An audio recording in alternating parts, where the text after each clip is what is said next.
If you are in this state and after a life-changing typhoon, for example, you end up in the same state as you were before, that's not being resilient.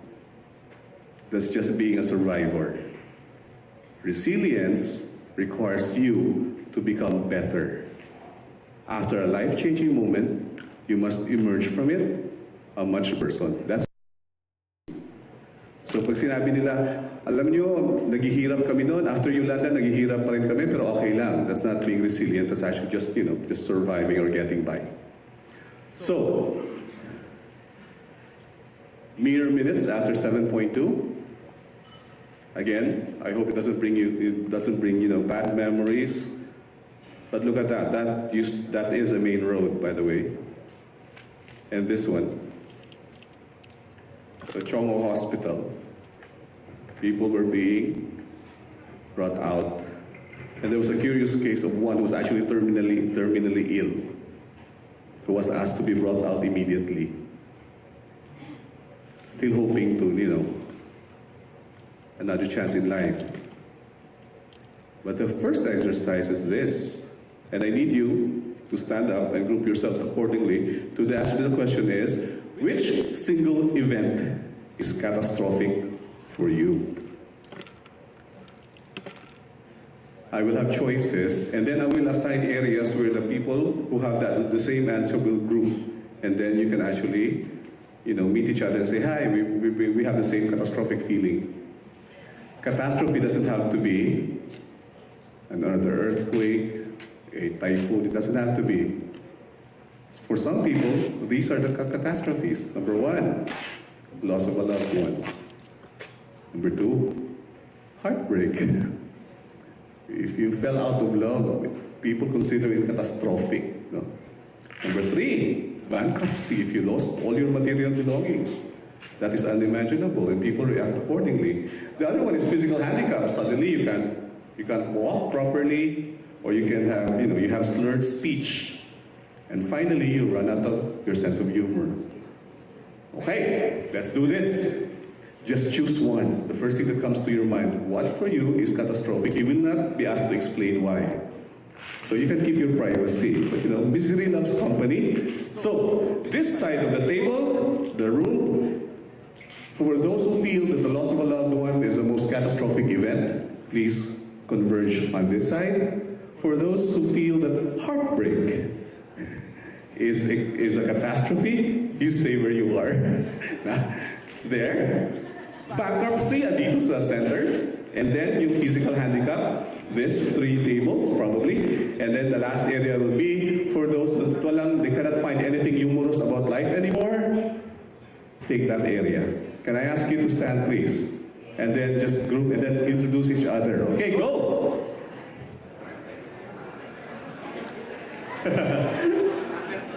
And we turn off all cameras so your employers wouldn't know that, heartbreak is catastrophic for you.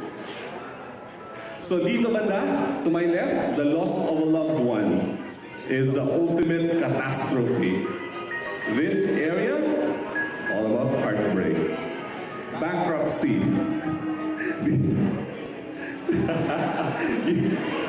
You mean business. Physical handicap, dito po. And then, you've lost your sense of humor on this side. Yeah.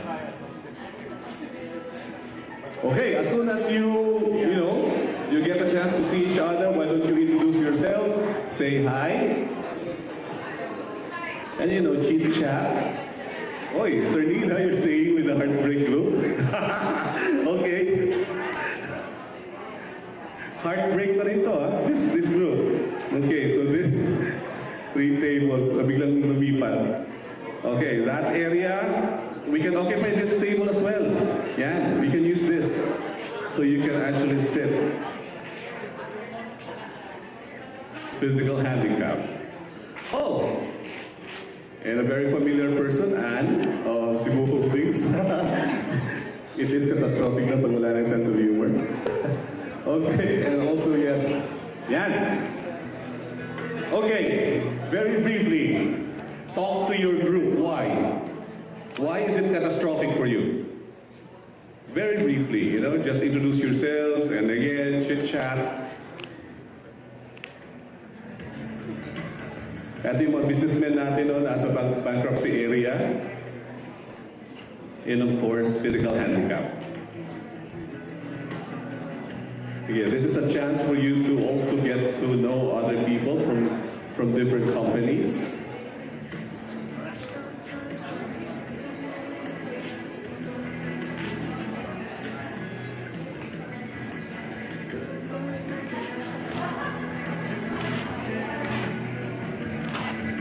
This is just the first checklist, ha? Meron pa tayong iba.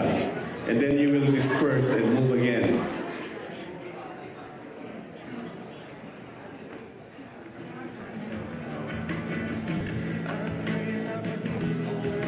Okay, so from this group, any volunteer? Bakit? Of course, it's supposed to be self-explanatory. Sir, loss of a loved one. And then introduce yourself first, and then briefly, the sentiment. Why? Hi, good morning everyone. My name is Chris. I choose loss of a loved one because, like I said a while ago, I can't imagine losing my son. It will cause me heartbreak. I might get bankrupt. I will surely be physical handicapped due to emotional things, and I will surely lose my sense of humor. Wow, that's great. A round of applause, please. That's how you put it. You lose a loved one, you lose everything. Okay, that's great. Dito tayo. I'm quite curious. Si Sir Neil talaga yung kanina. Heartbreak. Sir.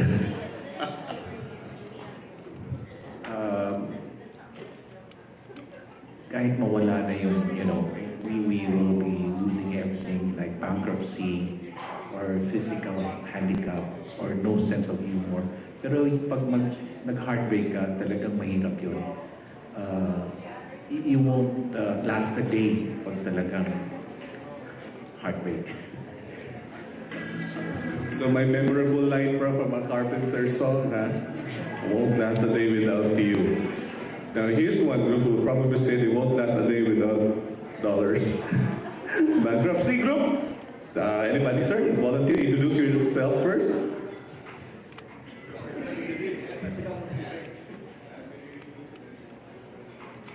Hi, I'm Faye from Bombardier. For us, bankruptcy, because loss of loved one, heartbreak, physical handicap, and no sense of humor, these are things that could come into our lives, and then we might not be able to help it. But bankruptcy, it's something that we can really do something about it. It's really an effect of what we do and how we lead our finances and our life. So it means that if you're bankrupt, it's something that you yourself have, done. So it's like a big failure also on your part. Very good, Faye. I thought that, if you're bankrupt, if you have money, you can buy everything. Okay, that's great. Somebody, and you've heard about it, a person probably jumped from a building because of a heartbreaking loss, and then we react accordingly. But tragedy is a private thing. We deal with our own concerns privately. So we cannot really say, grabe naman, parang yun lang. We cannot really underestimate the impact of even that to somebody. Physical handicap, sir, any volunteers? Sir, sir, sir, can you volunteer? Okay, physical handicap is, okay, I'm Raul from Sansar. Physical handicap is something that you can be helpless when you lose some part of your body. You can be helpless. Loss of a loved one, you can still recover. Heartbreak, you can recover. Bankruptcy is not being poor, but you're just broken. But still, you can recover. Sense of humor is just a feeling or an emotion that you can still recover. But physical handicap, when you lose part of your body, you feel helpless. I won't ask which part of the body you're so worried about, sir. Don't worry. Okay, sense of humor tayo. If you lose your sense of humor now, it's catastrophic. Who wants to volunteer? And obviously, I'm standing behind somebody. Hi, Anne. Well, no sense of humor, because that would be that would have something to do with your attitude, with your emotions. And you know, all these things, loss of loved one, heartbreak, bankruptcy, physical handicap, you can still recover. But if you lose your sense of humor, or your attitude, or your outlook, positive outlook towards life, then that's very catastrophic. Thank you. Now, if you want to change tables now, I will understand. Okay. I'd like to share a quote from Jane Rubieta, who's championed the cause of women. And this is a very good quote from her. Someone may have stolen your dream when it was young and fresh and you were innocent. Anger is natural. Grief is appropriate. You have to grieve. And these two lines are very important for me. Healing has to happen. It is mandatory, and restoration is possible. Rule number 1, in terms of people continuity. On private tragedies, you can restore yourself. And only you can restore yourself. That's point number 1. Checklist number 2. Tingnan natin. And this time, again, move. I have a question. What's in your bag now? Yeah. If you don't have a bag, but you have a car down, sa parking lot, that would be considered as the bag. I have a checklist of 10 items to see if you have those. Okay, tingnan natin ha. If you have bags right now, you can open your bags and check. First one, pen light. May pen light ba yung bag nyo? May Swiss knife pa. May medicine kit, no? For those with maintenance meds. Meron bang extra cash? Not just the cash na kailangan for the day. The GCash. Meron ba kayong GCash? We'll talk about GCash in a short while. Do you have extra cash for emergencies? Do you have a power bank? And, may utang pa si Ma'am Jasmine sa akin. Power bank. Do you have a power bank in your bag? Do you have a hand sanitizer?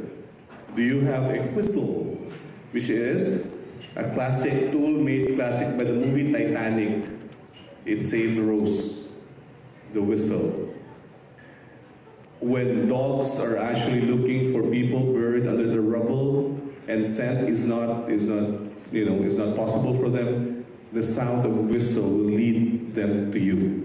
So a whistle actually is going to help. In fact, sa halip na, companies always give jackets. Alam niyo naman, Philippines, may masyadong mainit, binibigyan ka palagi ng jacket during summer. Why don't you give mga survival gadgets like this? And probably you can have a whistle. Pen and paper. Mace spray or pepper spray. And your devotion icons, like, if you have a rosary or whatever religious affiliation you have. There are 10 items here.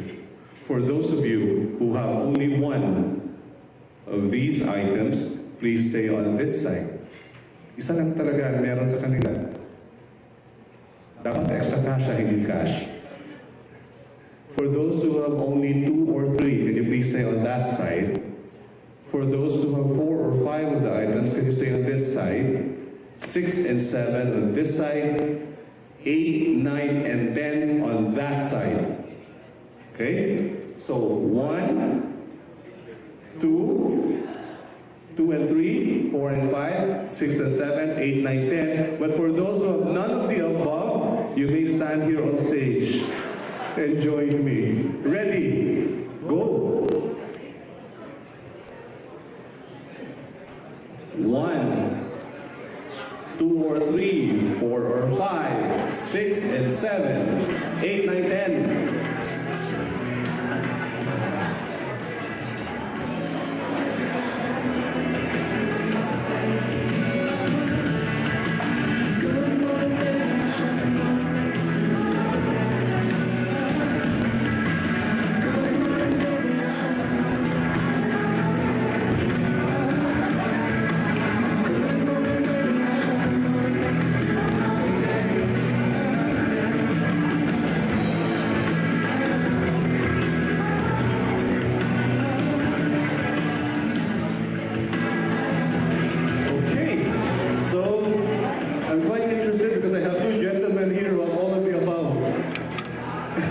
Hindi, sir?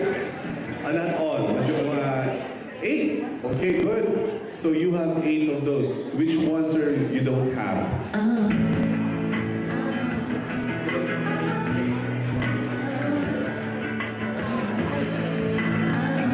Okay.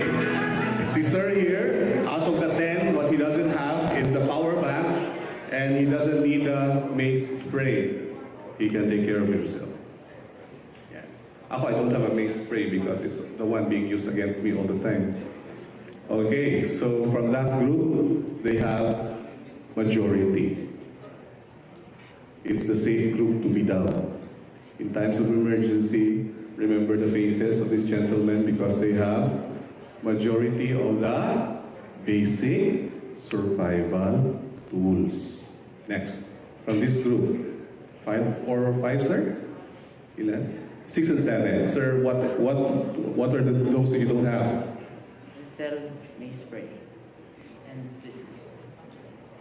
I used to have a Swiss knife, however, when you travel most often, you'll be asked to leave, diba? So yeah, that's why I lost the Swiss knife. But you know, it's one-handed thing. From this group, 4 and 5?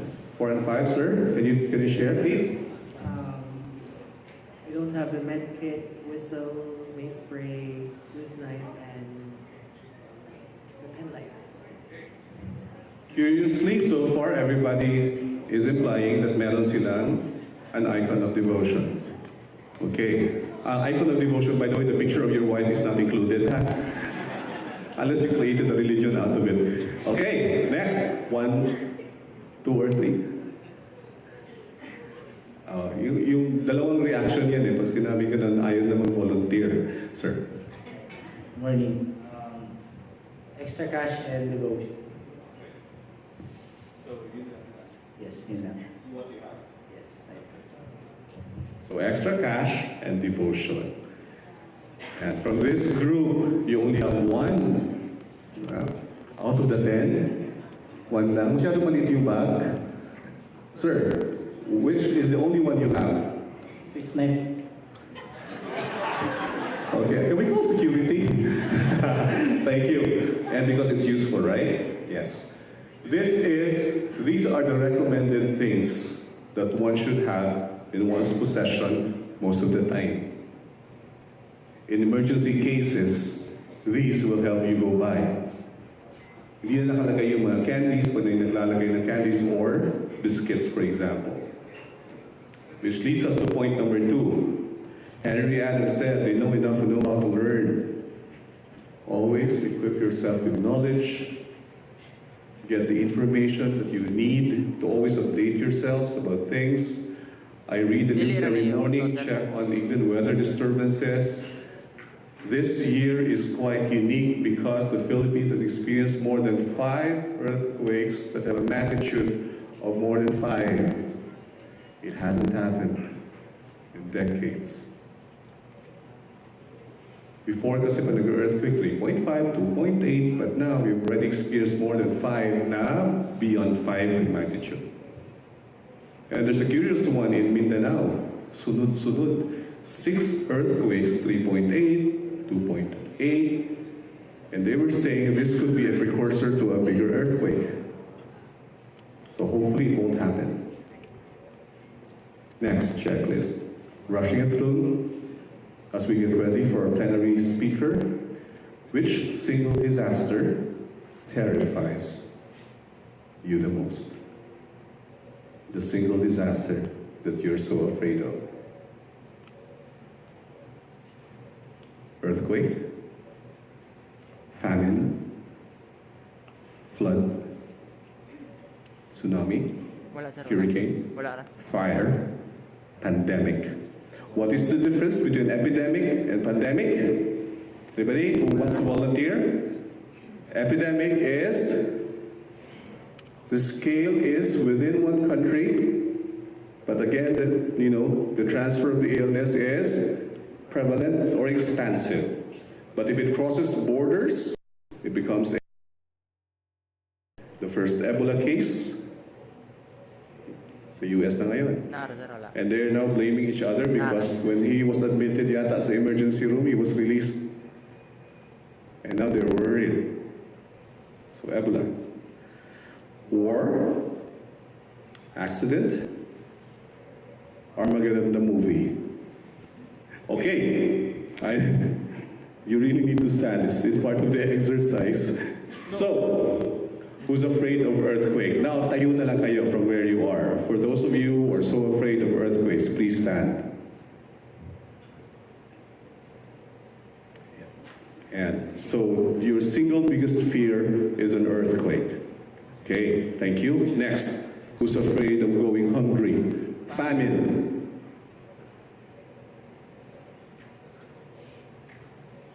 You're all planning to lose weight? Okay. Flood. Who's afraid of the flood? Tsunami. Wala rin. Who's afraid of your spouses? I-auto, ne? Wala. Meron. Hurricane. So far, earthquake pa lang ha. Fire. Okay. There's a fire recently, right? Was it Mobolo? Or Barrioluz? Yes. One of our guest speakers for the government will talk Record, sir, about risk management and how things like this can actually be proactively prepared for. Pandemic, who's afraid of pandemic?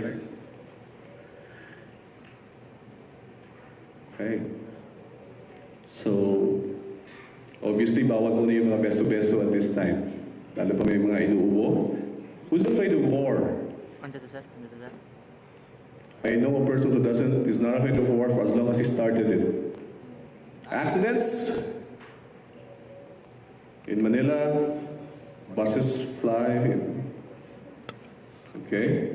And of course, who's afraid of the end of the world? Obviously. Yeah. Okay. Which brings us to the third. Nietzsche said, somehow you need case to give birth to a dancing star. There are things we can never be prepared for. The best thing that we do is always appreciate and anticipate change. That's another important point about people continuity.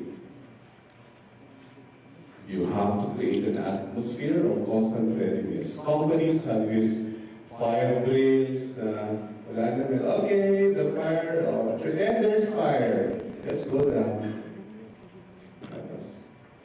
But then the actual incident happens, they forget all the rules. There's one company, it's an ID card. They have this neon helmet. In case of emergency, the team lead will wear that helmet, which can be seen.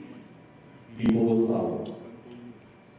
During the recent earthquake, 70 to 80% of those helmets were never worn. They just ran. So you need to be very realistic in simulating. So if you want to simulate earthquake, dapat you building yung building so that people will start running. Okay? Next. Flip. If given a choice, which disaster offers a better chance of survival for you? Again, stand if it's who says earthquake again. If it's earthquake, you have a better chance of surviving. The author Og Mandino said, I just realized I could never prepare for an earthquake. So what did he do? Well, there was an earthquake. I think it was in the US. He actually made coffee. He said, I can do anything. If I shout, people were shouting. Nobody can hear me. So instead of panicking, he made coffee. And then when he drank his coffee, bigla siya nervyos. There. So I hope we can be like him. In faces of, things like this, we can be so calm. I have this neighbor na napakakalmado when nagkasunog na sa neighborhood. She said, sweetheart, mausok na kasi may sunog sa kabila. Would you like me to announce the fire to the others? Sabi ng husband niya, wag na. Nobody will believe you eh. Masyadong kalmado. There are those people who are just naturally calm. We hope to have that because if you are calm, you can think clearly.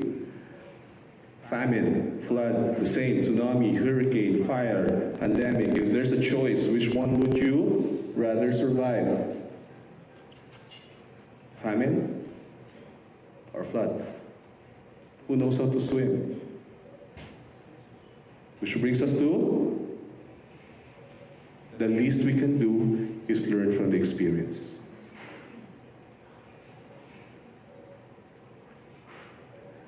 In our company, I represent Lingo24 as a translation services company. We have always developed a very mobile workforce. For one, we did not invest in PCs because in instances like this, for example, in the past earthquake, we asked our people to work from home.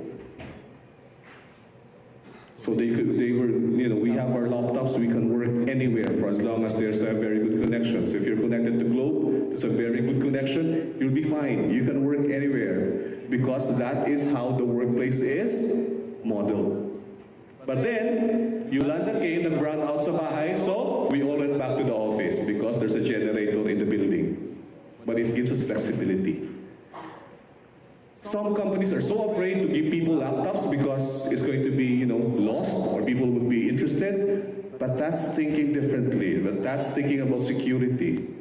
You have to think, what is the best approach for companies right now? With all the threats that are happening, we need to be so mobile. We need to be so flexible. You have tabs. You have other things. You have technology now. Why don't you use them? I was on a recent flight to Manila, and then while I was on the plane, I was looking outside and I was looking at the cloud, looking for my data. But you can access all of those things. You can find those things. So why don't you model and start thinking about flexible workstations? Don't worry about your people saying, if you work from home, you're probably bound to sleep. No, you design work in such a way that they cannot sleep because there's always a monitoring scheme. You worry for the wrong reasons. And then why don't you hire people you cannot trust? You start hiring people you can trust so that it gives you flexibility. So when something like this happens, work can still continue. Business can go on because you're that flexible. Which of the following is non-negotiable for you?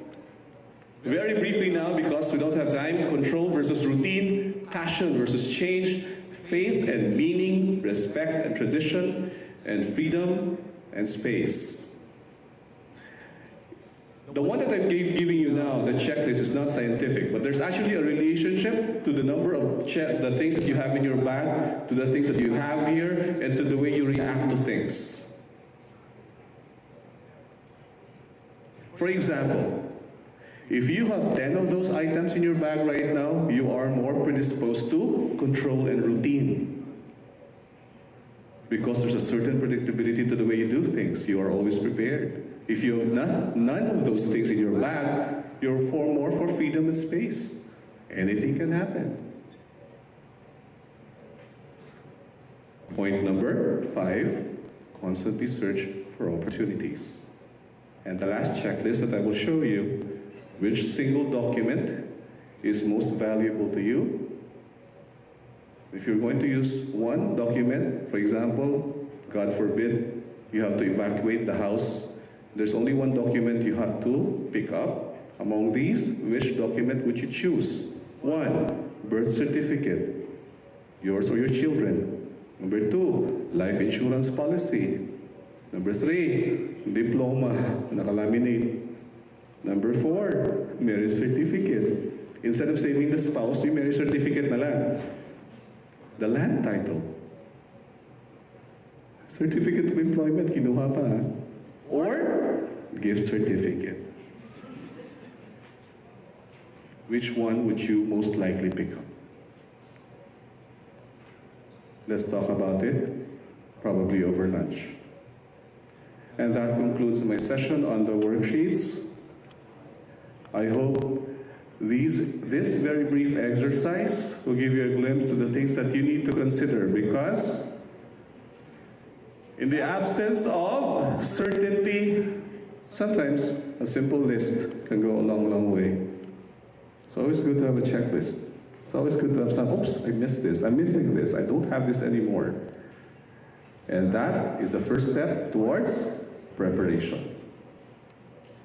How are you, ladies and gentlemen? We're going to have refreshments very soon. We're very much on time. Allow me now. Oh, by the way, the snacks. Yes. So I need to stop talking now because I'm going to be the first one there. But on those sides. Let's take a 5-minute break. And when you get back, you can choose to have the same seating arrangement or you can choose to sit anywhere. Please occupy as many, the front row seats because we are now going to resume with the conference proper. Thank you.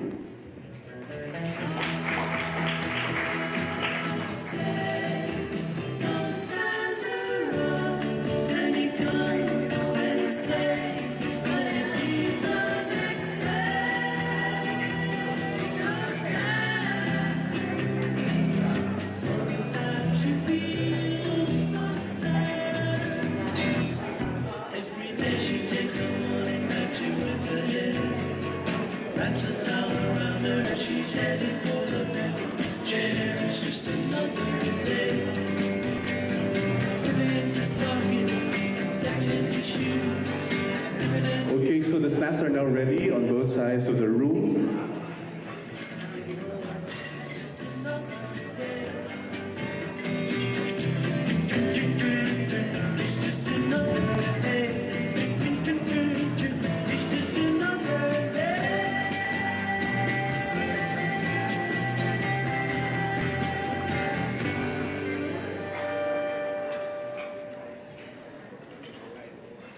Every day she takes a morning bath to Italy, wraps a towel around her as she's heading for the bedroom chair. It's just another day, slipping into stockings, stepping into shoes, dipping in the pocket of her raincoat. It's just another day at the office where the papers grow. She takes a break, drinks another coffee, and she finds it hard to stay away. It's just another day. It's just another day. It's just another day.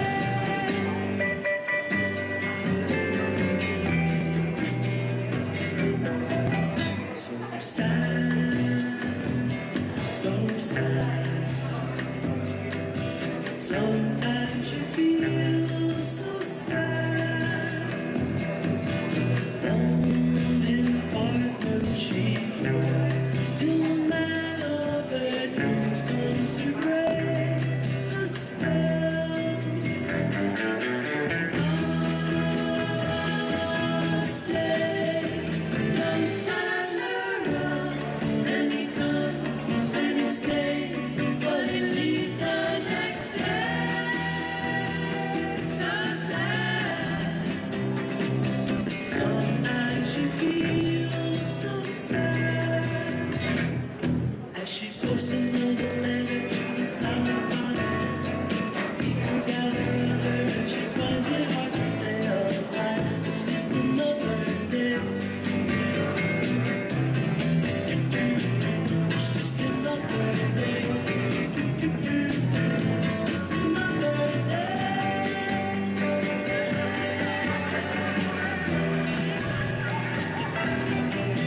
So sad, so sad. Sometimes you feel so sad. Alone in a partnership, till the man of her dreams comes to break the spell. Stay, don't stand around. And he comes and he stays,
Good morning. In Globe Business, when we say, "Are you okay?" we usually respond with "all right." And when we say "all right," we respond with "okay." So can we try that? Is everyone here okay? Is everyone here all right? Okay. Good morning. During the first quarter of this year, actually, Globe launched a campaign which was entitled "Creating a Wonderful World." Is it big? Yes, the goal is very big. Is it audacious? Yes, the goal is very audacious. And the task is to create a wonderful world, not only for the consumers that we serve, but also to the clients like you that we serve, our employees, as well as the country. Now, creating these wonderful experiences are a big task for each and every one of us in Globe, no? So, when we talking about experiences, who amongst you here have traveled to other countries in Asia? Can I see a raise of hands, please? Okay. Are you okay? Aren't you amazed? Maraming naiinggit, no? And they see that it's a wonderful experience every time they go to a country like Hong Kong, wherein the transportation system is very organized. They just have one card which they call an octopus card, and you can actually use it for transportation, to pay your bills, to open your parking, and even to open your doors in your apartments. Isn't that wonderful? Okay. And then, for the case of Singapore, we are usually amazed, no? Naiinggit tayo that when Filipinos are in Singapore, we actually tend to follow rules. We do not litter, so we make sure we flush the toilets. So we are amazed by these experiences of wonderful snippets of life. And in Japan, I was in Japan when there was the big earthquake that actually hit them a couple of years ago. And when the earthquake hit, actually I was panicking. But after a while, everybody went through their usual day-to-day. So parang as if nothing happened. It's because when I was talking to one policeman, they said, because they are prepared for it. They know what will happen. It doesn't know that they will happen. They know what to do in case that happens. So actually, they are prepared for it. Now, this preparedness is actually something that they did not just do overnight. They had steps to it. They had planning. They had preparations. And these are the three key words that actually you will hear today. Three big words like readiness, preparedness, as well as resiliency. Now, these are actually experiences that in Globe Business, we would like you actually to have. That's why we are doing this session today. We will expose to you inspirations of how we can infuse being prepared in our day-to-day business life. We will also show you how this resiliency may be applied in a local setting. And later during the day, we'll also show you a testament of how one of the businesses was able to survive this type of natural disaster by the use of technology. And also, we will also give you a snapshot of how technology will enable you to push for a digital lifestyle wherein you will be prepared, be ready, as well as be more resilient. And also, last discussion would actually how people in the organization are and should be part of this business continuity roadmap. So we hope that you will get inspirations today as well as some information that will help you through the journey of creating a wonderful day. Good morning. Thank you.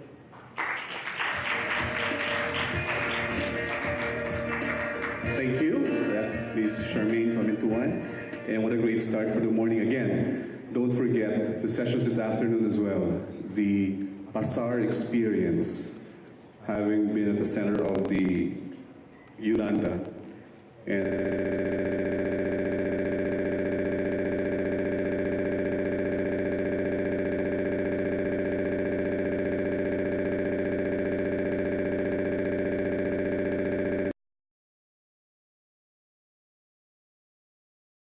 People readiness. So I hope you won't miss that. Later on also, we will have, of course, special gifts courtesy of Globe. I heard they're giving away cell sites. Hopefully. Hopefully. Ladies and gentlemen, it is a privilege to introduce our keynote address speaker. He's from Baguio City. He is a graduate of the PMA. He was a lieutenant colonel before joining the Trade Department. It was while posted as a market analyst at the Philippine Trade Office in Chicago that he took his chance at the Foreign Service examination. And with that, doors opened for a very fruitful career in foreign affairs. He and his family have circled the globe. He has taken up posts in Washington, D.C., Gabon, Budapest, Rome, Israel, Cyprus, Los Angeles, and San Francisco, where he was the Consul General. Last year, President Benigno Aquino appointed him as Consul General, as Director General for the Philippine hosting of the 2015 Asia the Pacific Economic Cooperation, which, of course, we are going to host once again. Ladies and gentlemen, a privilege, as I've said, to introduce and welcome Ambassador Marciano Painor Jr.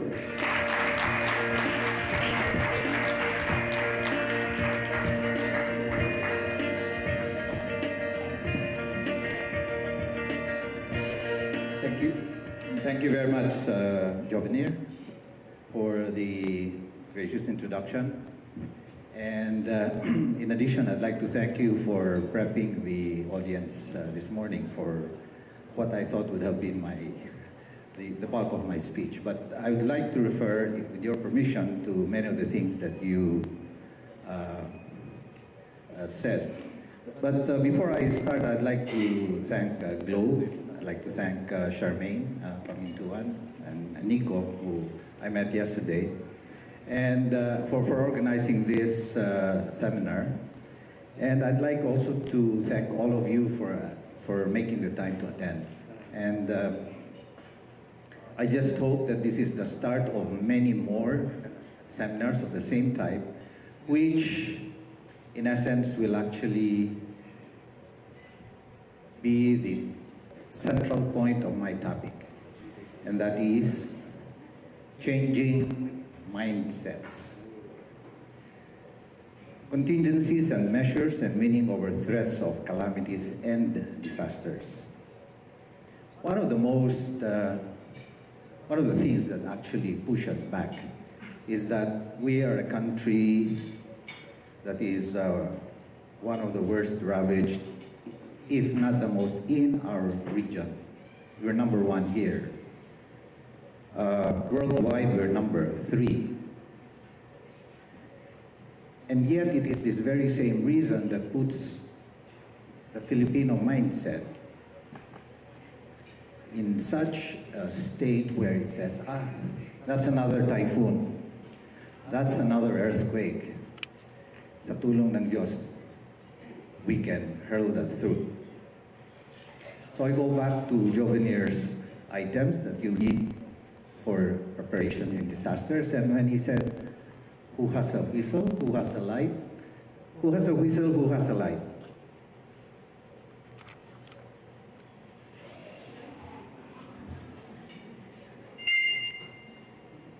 And a small light.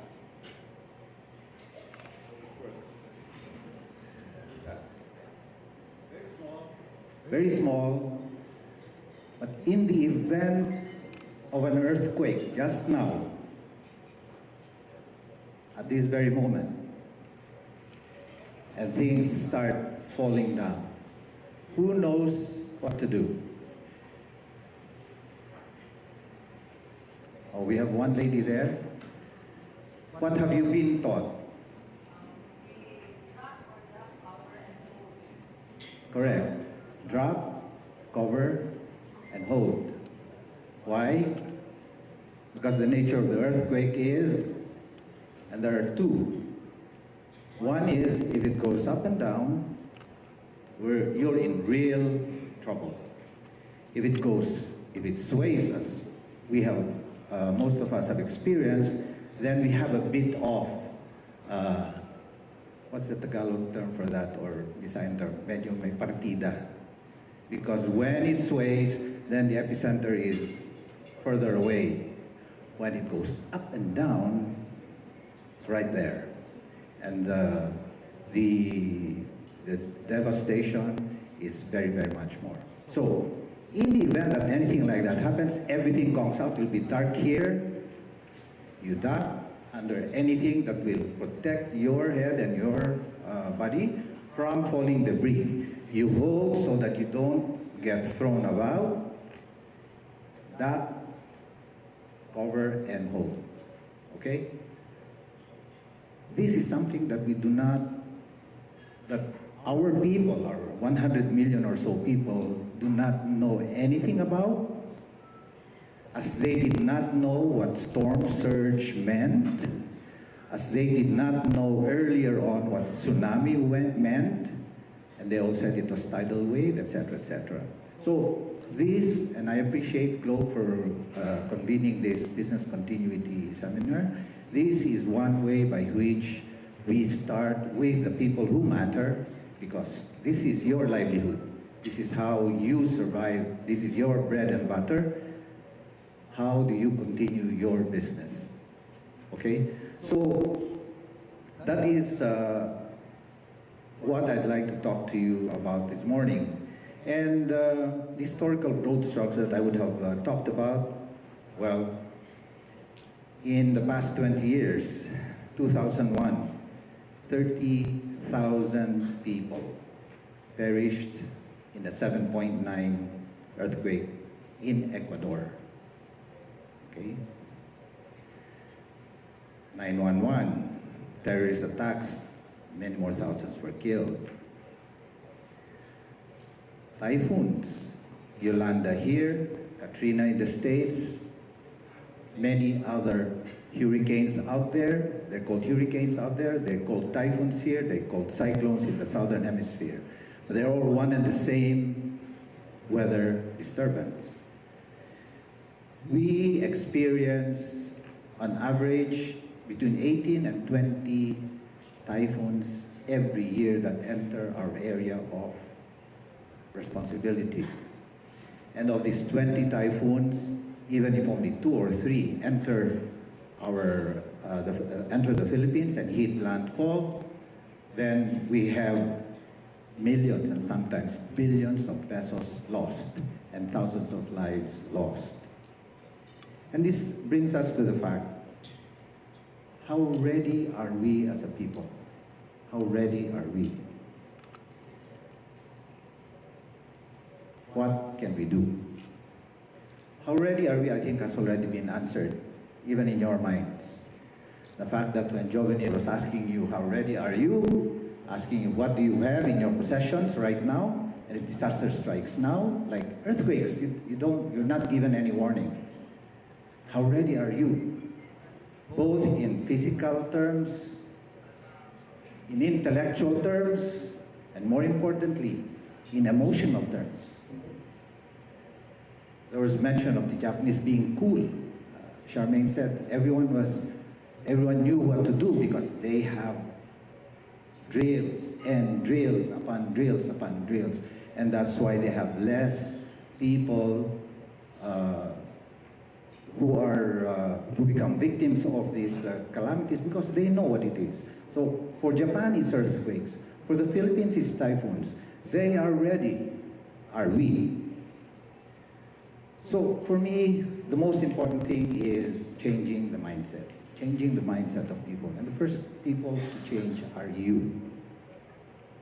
Because I guess it's easier to talk to you, and it's part of your livelihood. So all of the things that Jovenir had said earlier are really what make people in their minds and hearts ready for any kind of disaster.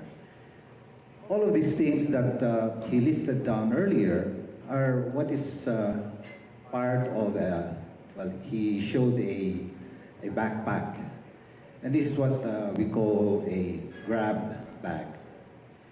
Anywhere in the US, when you say a grab bag, they know that you have to have a grab bag in the house, in the car, in the office. Why? Because you never know when a disaster will strike.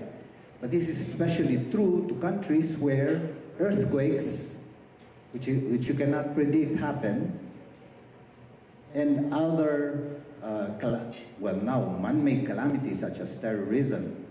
You never know when it's going to happen, and when it does happen, what are you supposed to do? If you have a grab bag, your chances of survival are increased. And that's the point. Now, going back to preparedness, when Yolanda happened, and months after, a German newspaper came up with an article that was kind of critical to the Philippines, but yes, we're sensitive to criticism, in fact, as a people, but let's look at that criticism. And it says that we are an archipelago. We have 18 typhoons every year, but we are not prepared. Why? Because we take it for granted. Oh, that's another typhoon. We can always get out of it. And in one of the things that Jovenier showed us, he says devotion. We all have crucifixes, we all have, for the Catholics, and for the others, they have whatever they have. But you see, many years ago when I was protocol for President Ramos, I saw the difference between, let's say, and again, with due respect, no, this is my own personal interpretation, between the Catholic interpretation of some of the words in the Bible versus, let's say, the Protestant. We always say, the Catholics, I'm a practicing Catholic myself, and they say, bahala ng Diyos, no? God will provide. The Protestant ethic, on the other hand, says, God helps those who help themselves. And between the two, and I think it's right for all of us to have devotion, to have faith, no? Because it will help us cope with a disaster. But between the two, when you say and when we emphasize, God helps those who help themselves, then it's more logical to see a people that will be better prepared than one that will say, anyway, bahala na ang Diyos, I will not do anything. So, you see what I'm trying to drive at. And this has nothing to do about religion. This has nothing to do about the Bible. It has to do with the mindset.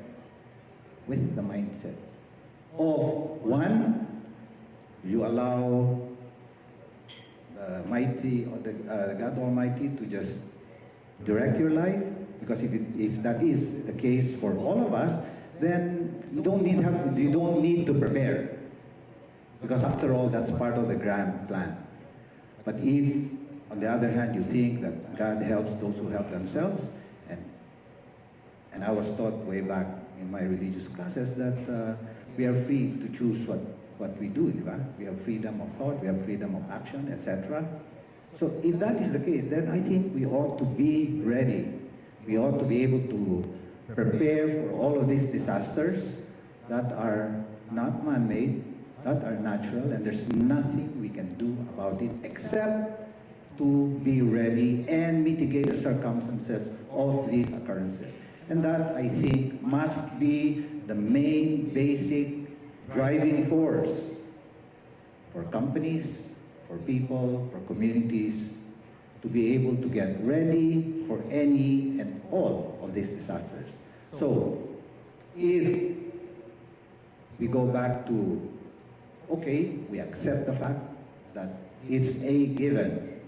We will have earthquakes, we will have typhoons, we will have volcanoes erupting, we will have man-made disasters, fire, terrorism, whatever, demonstrations, and so on and so forth. How will we prepare for all of this? I think we need to prioritize. And the priority must be, especially for you who in the corporate world, how does your company continue to provide services and ergo your bottom line is protected immediately after a disaster strikes? I'm sure you all have business continuity plans for the companies, but you do not have personal continuity plans. As a person, as a family, have you really thought out what happens when a disaster strikes? When an earthquake happens? How do you get in touch with your kids? Have you taught them or have you told them what to do? Especially they all have cell phones. Yes, they try to call you, but if your cell phone is crushed, left elsewhere, who do you contact? You do not contact the people within the area. You have to have a contact outside of the area of destruction. Always. Because you have to assume that everyone who is here is similarly placed. And sometimes we do not think of it that way because we localize disasters into our own small circles. We do not look at it from a holistic point of view. And we always have an official patsy. You know what I mean? We always are able to point to someone to blame, and that's government. Right? Whether it's PhilBolgs, whether it's Pag-asa, whether it's DOSD, whatever, they did not tell us. They wouldn't know. Right? They can only tell you probabilities, but they cannot tell you exactly when it's going to land. Perhaps weather, yes. But even then, as the weather approaches, they wouldn't know whether it will veer up or down. And a case in point is right here in Cebu in 2006. I was in charge of the ASEAN Summit here. And several days, 3 days before the summit was to start, we had a typhoon coming. And it was supposed to be further up north, and it would have affected Bantayan and all that areas. And everyone from here told me, never in the past 20, 30 years has Cebu been affected by a typhoon. So they said, why are you going to postpone? But you see, there are other considerations for making such a decision. We are bringing in here 16 heads of state, heads of government. About 12 of them have their own planes, okay? They will be parked at the Mactan airport. We all know that the day before, that was December 7, all the planes were evacuated from Mactan to Manila. Cebu Pacific, Philippine Airlines, etc. Many of the flights were canceled. So if the planes of the heads of state, heads of government were here, they would have been evacuated. You think those planes will leave without their principals? Of course not. That's the reason they're there, to evacuate them at the moment's notice. They don't have to rebook in a commercial airline. They have their own planes. They are heads of state, heads of government, and their safety is prime. So, when we decided to postpone, well, we got a lot of criticism. And so I explained, this is one of the things, none of us here would have wanted to do it, but if ever we did continue and something happened here, well, we can never forgive ourselves either.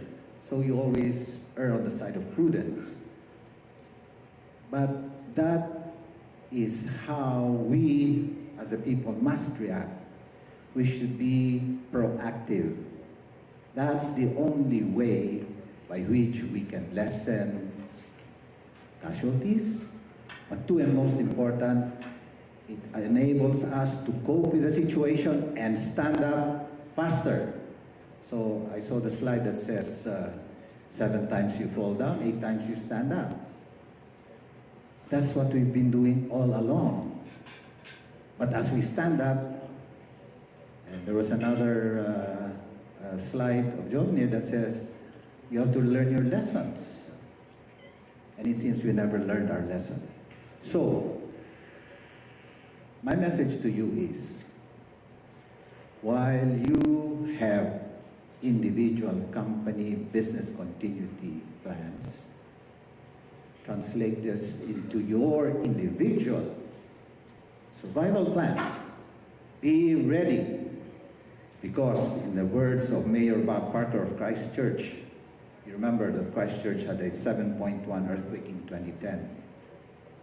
He said they would have fared worse if not for the fact that they had prepared for that eventuality. Now, I go back to my 6 years having been assigned in San Francisco. San Francisco is the one city in the world that is waiting for the big one. It has on average 8 earthquakes a day. 8 earthquakes a day. But from the state, the county, the city, and the various different districts within that San Francisco area and the whole San Andreas Fault, they are ready. They have grab bags.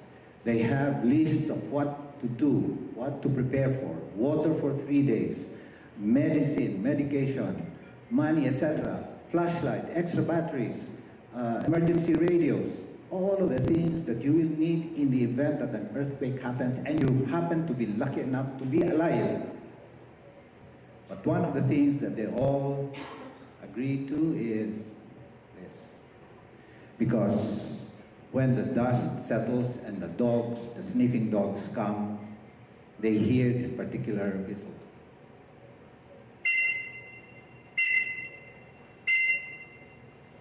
And it doesn't take me a lot of effort in the event that my lungs are pinned with just a bit of air. I can blow this whistle on interval for however long I am alive. Okay? And many of the disasters happen, or many of the casualties happen because the victims are not found, because people up there don't know that there's someone there still alive. Get the picture?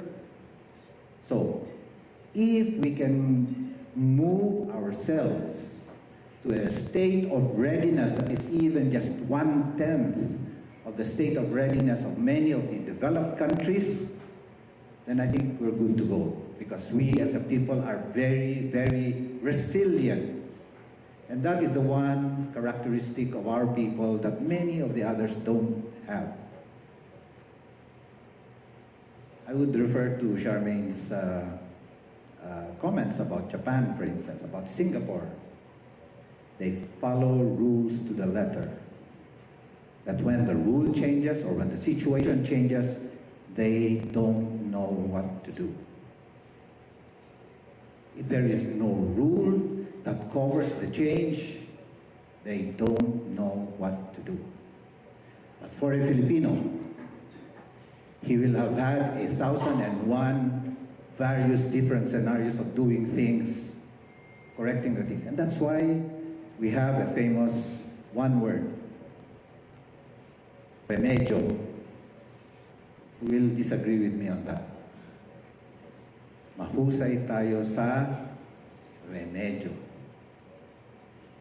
Pero hindi tayo mahusay sa following rules. But if it's the rule of somebody else, we follow to the letter. And I am not saying this out of criticism or whatever, I'm just stating a fact. My 30 years or so in the diplomatic service has exposed me to various different Filipino communities worldwide, whether it's in Africa, Europe, the States especially. When the program is organized by the host country citizens, by Americans, and it says starts at 8, they are there 7:45, 7:30 even. When it's a Filipino community gathering, and it says starts at 6 p.m., they start coming in at 6:45.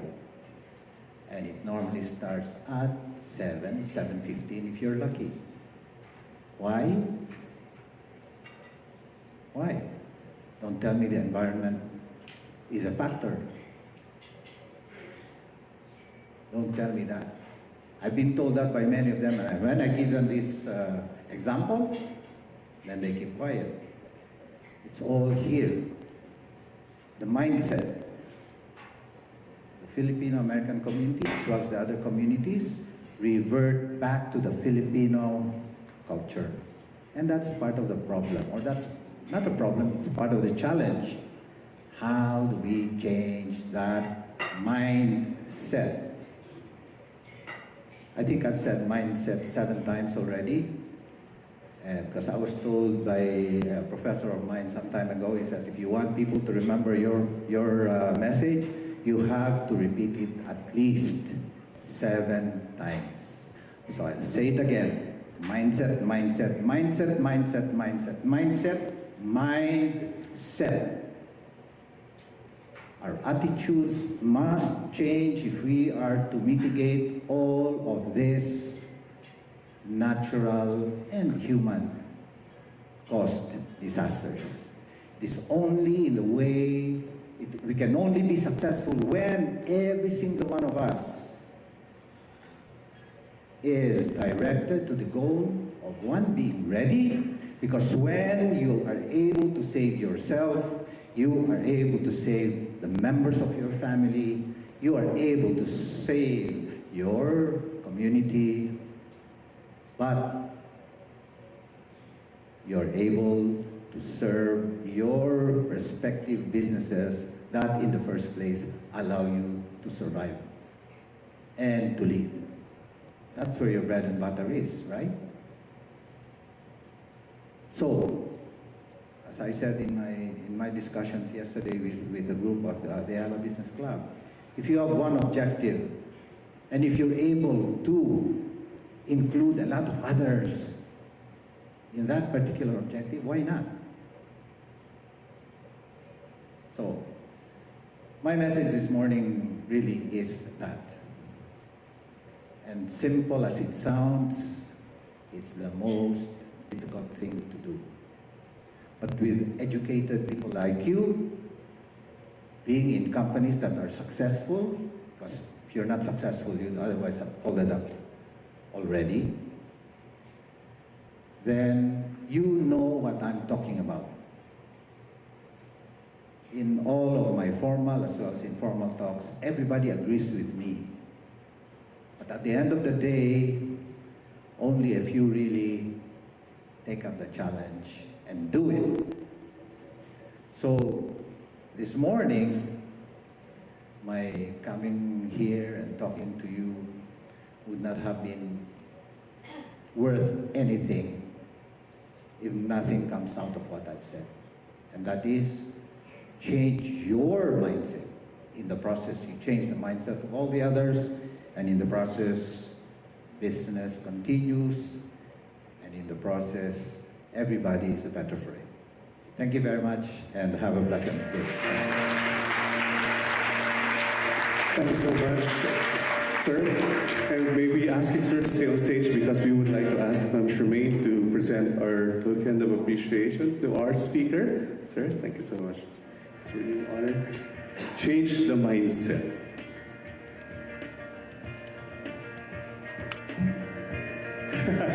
Thank you. Thank you, sir. Once again, a round of applause, please. For Ambassador Painoy, thank you. About 7 years ago, the story of a person who started looking for a so-called hidden treasure in a hinterland barangay. He started digging, and he was way deep into the diggings. Unfortunately, he got trapped. And so people started looking for him in the barangay. It took hours and hours of searching for him before he realized he actually had a whistle in his pocket. So, while people up there were actually looking for him for hours and hours, he finally found the whistle and blew the whistle. When the people looking for him heard the whistle, they said, "Hi, finally, it's break time. So they rested. You have to really learn the rules of, you really have to learn the rules of engagement before you appreciate that things like these can actually be prepared for, and yes, it's the mindset. I would like to introduce the next speaker by quoting Ambassador Painor, our favorite Patsy, sorry. Whenever there's a tragedy, whenever there's an incident, whenever there's an accident, whenever there's a disaster, we always look up to government. And whenever our expectations are not met, we always blame government. Here to address us today, speaking on behalf of the Governor of the Province of Cebu. He is an excellent program manager, advisor, and coordinator with over 10 years' experience in disaster risk reduction and climate change adaptation, particularly in handling the implementation of DRR-CCA activities and programs and projects.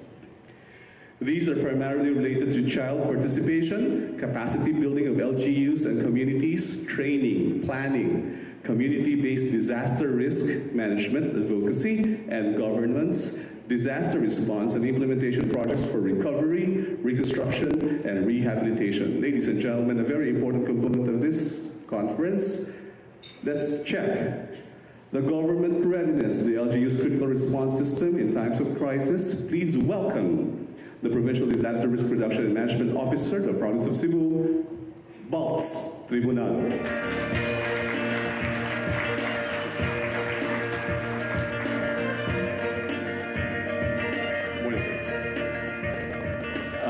May buntag, Ambassador, salamat kayo sa imong whistle kaganina. And remember the story about Jack and Jack, come back. What movie is that? Titanic. Yeah. My presentation this morning is more than a Titanic story, because the story of disasters, the best story about disaster is you. Do you know that? It's you. It's not me, it's not the ambassador, it's not the president, it's not the governor, but it's you. Who among you here nga namatyan, igsuon, silingan, barkada during disaster or emergency? Do you have a friend, relatives, that one of the biggest disasters in the world were happening in the Philippines? I'm tracking the disasters in the world, and the best story for the world, the best disasters happening in the world, na as Pilipinas, ma-track na nato. Kinsa man ninyo din wala. Way namatyan. Silingan, barkada, wala namatay. Okay? The ambassador is raising his hand. Good for you. Why? Because at the peak of my career as an emergency responder, as a DRR practitioner, I was very proud because I teach people how to swim. I teach people how to run. I teach people to walk the talk. And ang first pamangkin nako, does everyone, kamo magbisaya ra ba ko? Tagalog, sorry sir. Ambassador, sorry ambassador. My pamangkin, I was the one training him, and he took the examination sa University of Cebu. Yeah, scholar siya, maayke malangoy, no?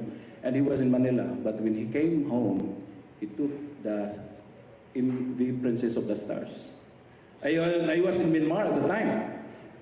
And I said, your pamangkin is one of the passengers. I said, I think Kamauto Malangoy, he's very good in swimming. And then 4 hours later, hey, see, your pamangkin is alive. He is in Romblon right now. Then I tried to see the map, Romblon. Raglayom, kaya asam napita, no? Doon sa Romblon. Baan ko.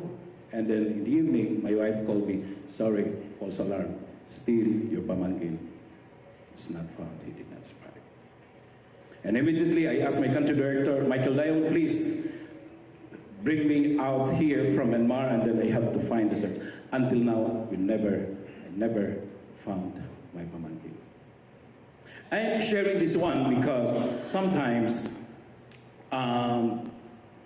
we forget that disaster risk management, especially I'm talking right now businessmen, the business continuity is a big disaster. When we fail to realize na, ako agad ang responsibility. This is my responsibility. I would like to remind everyone that October 13 is the International Day for Disaster Risk Reduction. And the theme is Resilience is for Life. And I'm very happy reading the theme because to me, disaster risk reduction, business continuity is a way of life. If an earthquake, as mentioned a while ago by the ambassador, will come in few minutes, can you locate Pete, Nicole, or your dad, or your tatay, or nanay, and you're in the business meeting, you're in Marriott right now? Do you have their cell phone right now? Or do you have the coordinates? Where are they right at this time? That's earthquake. What about if there's a typhoon or there's a tornado? Are we ready? When I hear my name, Jover, akong classmate, well, we were classmate, no? Kay batchman me in the University of San Carlos. When I heard about my name, I tend to run because I cannot afford people waiting for me. Now, can everyone run right at this time? I'm serious. Ang pinakauna, the first one is we need to secure our home. To me, it's the top priority, and this is the basis of all readiness. So that you can move forward, you can go wherever you want, and then ensure that your family, your boyfriend, your wife, your children, they're ready. No? I will start my presentation about people, power, and change. And it was good. Look, I changed my topic ni Ma'am Ambassador. I'm very happy with that. Take note, the power to act, the power within, the power with, and the power over. This is very, very government. Okay? When disaster comes, usually people will think, weak, di ko kamaon, no? Powerless there. That's very traditional. But take note, even if there are disasters, we have the capacity to cope. Do you agree to that? And that coping is a way of showing you're being resilient. Not necessarily nga na, you have to embrace the typhoon, but disaster risk reduction, business continuity is awareness. Why should I go there? I simply avoid the hazard. I have the power to act, and I can have these resources also. If I have my radio, I have my cell phone, I have my car, I have, like an umbrella, I have the resources. And to me, it's the name game of business continuity. The power to act is not only in the form of power available, but my awareness, my knowledge, attitudes, behavior, power within can make me less vulnerable and more powerful. It's very important. I have the power within. And if I see a storm, it's there, but it's not enough. No, I can just put my shelter. No, Typhoon Yolanda, I have to be typhoon-proof. No, okay, and I can also seek support from other people, or I can provide support, and that's what we call as the power within. Relationship with people in authority is very important. It really matters. Institutional policies can increase my vulnerability. There are bad policies, but if you have this power over it, you have the influence, then you can simply translate that, you can change that into a good policy. Our power largely determines to the extent to which we can be affected by hazards. Okay? We can decrease vulnerability. First question, do we have a contingency plan? Do we have the preparedness plan? At home, I always talk about home. Kay paradita kulbaan ba? Did you know where to go? Did you know how to swim? Do they know where the umbrellas are? Do they know where the food, no? The stockpiling is, no? Okay? So, if you see here, there are lots of power, the power within, that's our knowledge, the power with partners, and then we also have this power over to influence relationship, and we also have this power to act. Okay, all this power to act is nourished by all other forms of power, and it enables me to act to change my conditions. Okay, and to sum up, the power comes in different forms. They are all linked together, and the power flows. And I'm emphasizing here the rights. Why? Because if you know that this is the right of each person, the right of the group, then we need to exact the accountability of other people in order to live in a more dignified way. That's right, no?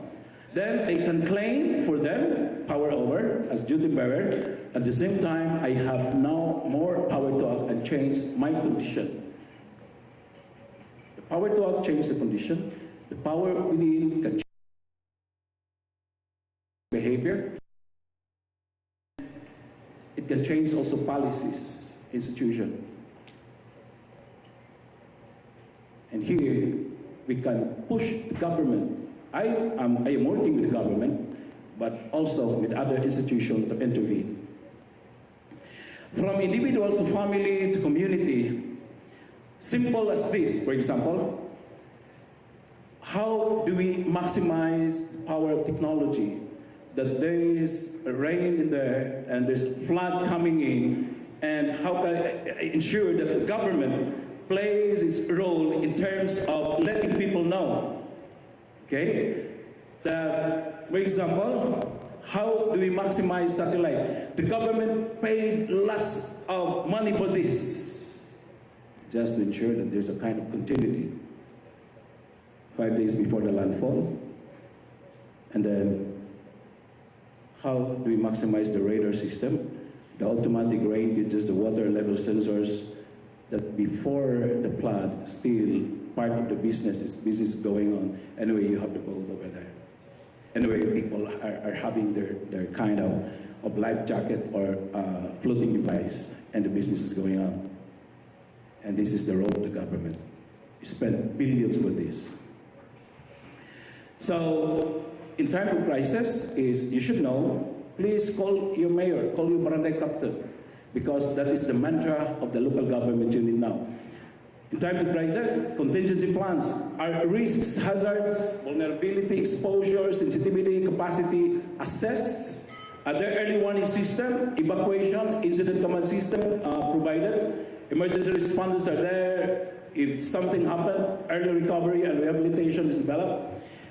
In 2013, there are more than 800 events. And if you can see here, Typhoon Haiyan is the focus of the camera. But if you try to review 2013, there are 315 reported disasters, 116 billion economic losses. Number of persons killed and affected, we have 95 billion. And this means money. This means life. This means insecurity. We are number one all throughout the world in terms of number of death. The Mayra 7 million, but Wagdang ang zero casualty.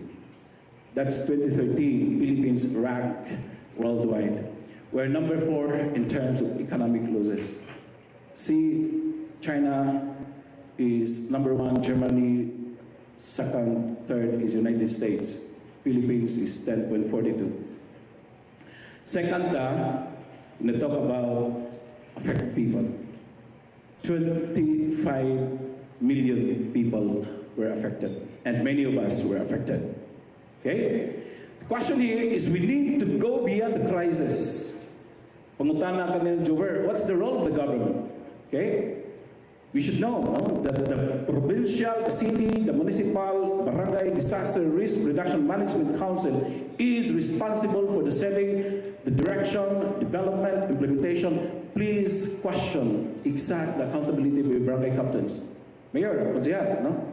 And everything when I talk to the local government unit, tell you, Mayor, this is their job. The local disaster risk management office, the community is part of the solution. The Sanggunian, the declaration of the state of calamity. This is the structure, okay? And these are the functions, okay? And this is the global framework that we are adopting in the Philippines right now. See, it's not only the political side, we include the ecosystem, environment, economic, and the socio-cultural dimension of building resilient community. To act immediately, right after each hazard or each disaster, everyone must understand the risk factors. What are the capability analysis? What are the awareness raising? Are these identified? Do we have early warning system? Are there commitment? Are there measures to address that? This is very common for us in the Philippines. We have this. From risk reduction, preparedness, response, rehabilitation, and etc. I'm afraid that there is a kind of vicious cycle. Naguba akong balay, tas hit by typhoon, and then after I have to ako na po nang ipaayo, then another typhoon. It's just a cycle. What we need is we have to get out from the cycle. For Cebu, for example, we are declaring that Cebu must be resilient and we have to have good practice. I'm very happy the governor is making disaster risk reduction and climate change adaptation as one of his top priorities. We cannot afford to have this kind of look or face in every disaster. Isod kayo, no? Okay? I'll give you an example of how business continuity was done during the maritime incident. Okay, immediately we grouped the LGU, then we crafted the mission, then we have the sectorized areas like what's the role of the admin, communication, multi-agency. In terms of crisis, immediately we developed the ICS, the Incident Command System. Mayor Rama, what's your role? City Governor, security, safety. These are very typical way how to address crisis. Key functions, okay? And the government know this one. Problema lang, some people don't know the homework, no? So these are very important terms when you talk about natural hazards and crisis. Early warning system, communication protocol, evacuation procedures. For early warning system, we have this one. Natural hazards, social condition, prevention, warning system. Then people should understand. Okay? Then the objective is, kung pwede, wag yung mamatay. Zero casualty, no one will die, no one will be hurt or injured, no one will be missing. Okay? Then Albay experience, they're very famous in this, no? Like imagine they have 350,000 were evacuated, 50,000, 20,000 no? During the typhoon.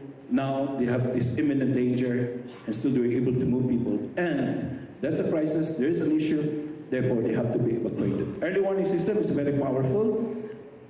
The Provincial Disaster Risk Reduction Management System, we have to work with PAG-ASA, DOST, and PHIVOLCS. We have to protect. There has to be a forecast, detection. Then we should have kind of decision. Somebody, shall we declare no classes, no work? We have to reflect on that. Then if we do the decision, we have to communicate. Otherwise, people don't know about it, then casualty will be there. Then we have to mobilize. Okay? Very simple example of warning system. Okay? 1, 2, 3. If that is like 4 to 5.5 millimeter, there has to be a kind of evacuation movement. Okay? Landslide. Okay? It's 200 millimeter. If you are in the landslide area, there has to be evacuation. Okay? So there are set of observers, communication networks, decision making, etc. No? Okay? So another one is the communication protocol. Verbal communication, we have this non-verbal communication, formal communication, and then we have this informal communication. Then we use this one, we maximize this one. Maximizing the SMS, text messages, the email, the Facebook. And there are also other systems that we need to do, like the sign signal, sound signal, and others. This is the communication network that we need to adapt. PAG-ASA from the province, municipio, barangay, to the community. And take note here, it has to be an official report and advisory. Okay? So if you go to the Pag-asa website, you can see this one.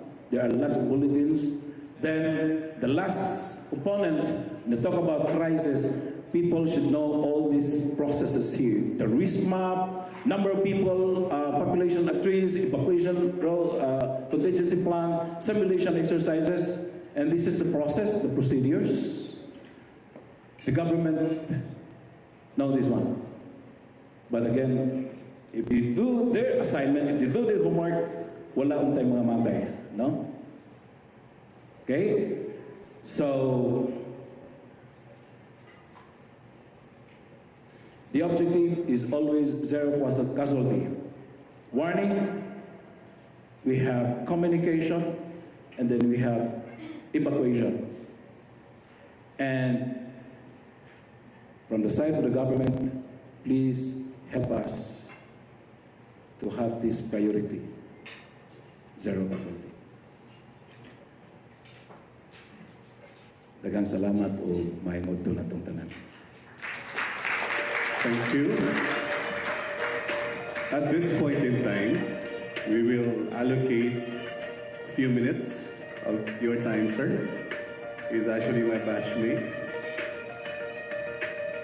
So, for those of you who have questions, we have microphones strategically located with the ballroom. Just introduce yourself, please, and ask your question to our speaker, Sir Bals Tribunalo.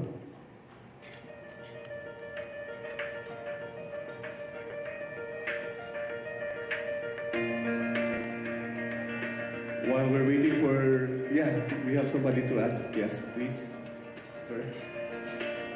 Okay, so again, introduce yourself and organization, and then the question.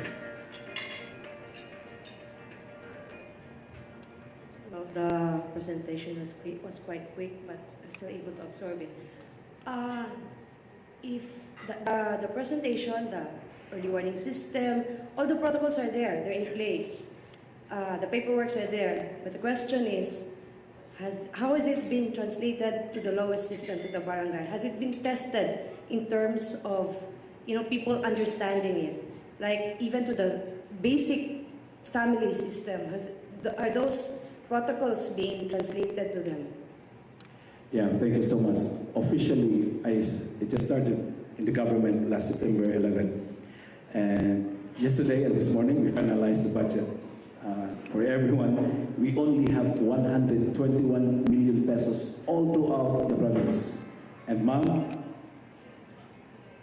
we put premium in terms of the local translation of this early warning protocol. Why localization? Because there are lots of experience that warning in the Philippines is a failure. One example is Yolanda. No one understood. Most people, especially the locals in Tacloban, they don't understand the storm surge. Pero kung gibisaya ang tato, dako nga balod nga giduot sa kusog nga hangin dito sa kabaybayunan pagbantay mo, mauna ang storm surge. When we review the warning system by Pag-asa, in fairness to Pag-asa, we did the review. Kuwapo kayo, but in English. The question is, if it is understood by the media, TV, I think, good for the people of the television, but what about people who are in the radio or people in text? Pagbantay, people doon sa baybayon, please, pagbantay mo kay ang dakong balod, musod, di ni siya tsunami, pero dakong balod nga giduot sa kusog na hangin ni Yolanda. Makwit na kamo. Ma'am, for us in the province, we try to include now DRR as part of the curriculum with the Department of Education. In my office, we have like 16 community organizers bringing the agenda of DRR. Some ng hazard, peligro. Some ng vulnerability, kahuyangan. Some ng risgo. Some ng disaster, katalagman. It has to be localized. Ma'am, thank you so much. but inato yun ni siya. Otherwise, the protocol, the communication, the mensahe, di gani masabtan, patay dito sila sa katalagman na sa ubos. Thank you for that, ma'am. Sir? May I just make a rejoinder to what Balz said. No? Government always is required to present plans. You know that. And the plans are almost always complete to the last detail, to the last period, to the last comma. It's always in the implementation where we fail. And I've worked in government for 47 years. I know what I'm speaking about. But this is where, and again, with due respect, this is where I think the private sector must come in. You're already given that. You are the people who understand this. Why can't you do something about it? Why do you have to wait for government to act on it when you are the ones affected by it?